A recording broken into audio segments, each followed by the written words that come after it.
হাসি দিয়ে শুরু হলেও আজকে কান্না দিয়ে দিনটা শেষ হলো। হ্যাঁ, আজকে ছিল আমাদের একটা ইচ্ছা পূরণের দিন। মানে আজকে আমাদের বাড়িতে এসি লাগানো হবে। টোটাল কত টাকা খরচা হয়েছে আজকে ভিডিওতে সবটাই বলবো। সাথে আজকে মোস্ট রিকোয়েস্টেড আমার ঘরের জন্য কিনে নিয়েছি একটা খাট, তাও আবার ফ্লিপকার্ট থেকে। কিন্তু এরকম স্ক্যাম হয়ে যাবে এটা কিন্তু আমি একদমই ভাবি। তো আজ প্রথমে যেটা আমাদের মেইন কাজ ছিল আমার ঘরটাকে পরিষ্কার করা। যেহেতু আমি বেশ কয়েকদিন বাড়িতে ছিলাম না, পার্সেলে ঘরটা পুরো গোডাউন হয়ে গেছে। তো আমি আর মা প্রথমে আর এই ডুব যাওগে বচনা পাওগে ইশক মেরা নহরসা। কারণ মিষ্টি চলে আসবে, মানে আমাদের সব দিকে চাপ রয়েছে। কিন্তু প্রথমে আমার ঘর থেকে এখনো সেই কারণে আমরা ডুব যাওগে বচনা পাওগে ইশক মেরা নহরসা। বাট এই ঘরে দরিয়া দরিয়া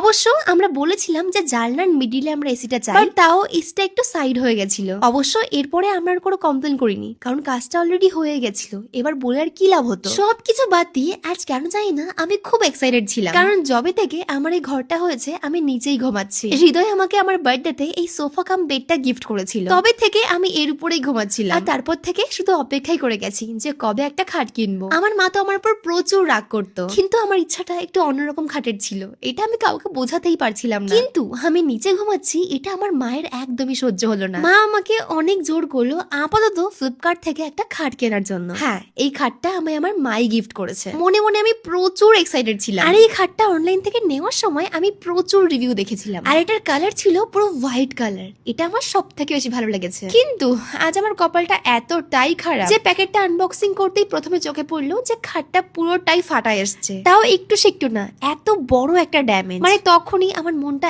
এতটাই খারাপ হয়ে গেছে যে এটা আমি আর কি করে বোঝাবো তোমাদের। যিনি খাটটা ইনস্টলেশন করতে এসেছিলেন উনি আমাদের ফ্লিপকার্ট থেকে আরো একটা খাট সাজেস্ট করে গেছেন, বলেছেন এটার থেকে ওই খাটটা নিলে আরো বেশি সুন্দর হবে। তো হ্যাঁ, তখনই এই খাটটা আমি রিটার্ন প্লেস করে দিয়েছি। খাটের জন্য আমার তো মন খারাপ হয়েছিল, বাট তার থেকে বেশি মন খারাপ হয়েছিল আমার মায়ের। মানে হ্যাঁ, আবারও কয়েকদিন আমাকে হয়তো নিচেই ঘুমাতে হবে, বাট যাই হোক, সব্বর কা ফল মিঠা হতা হ্যায়, এটা ভেবেই আরো একটু আমি নিচে নিলাম। আর কথা বলতে বলতে সারা দিন কাজ করার পর আমাদের দুটো ঘরে এসি লাগানো কমপ্লিট হয়ে গেছে। হ্যাঁ, ভাইয়ের ঘরের এসিটা আজকে লাগানো হয়নি, ভাইয়ের ঘরের এসির মিস্ত্রি কালকে আসবে। লাস্ট অবধি আমি এটাই বলতে চাই যে একটা মিডল ক্লাস ফ্যামিলি থেকে বিলং করে কোনোদিনও ভাবিনি যে এসি ঘরে থাকতে পারবো। সেখানে দাঁড়িয়ে আজ আমি তিনটে এসি একসঙ্গে কিনেছি। সবটাই তোমাদের ভালোবাসা আর আমার ভগবানের আশীর্বাদ। এগুলো না থাকলে কোনোদিনও এটা পসিবলই হতো না। So thank you so much আমাকে এত সাপোর্ট করার জন্য। আর এই 3টে এসি সেট করতে 1.5 লাখেরও বেশি খরচা হয়ে গেছিল। কেমন লাগলো জানিও।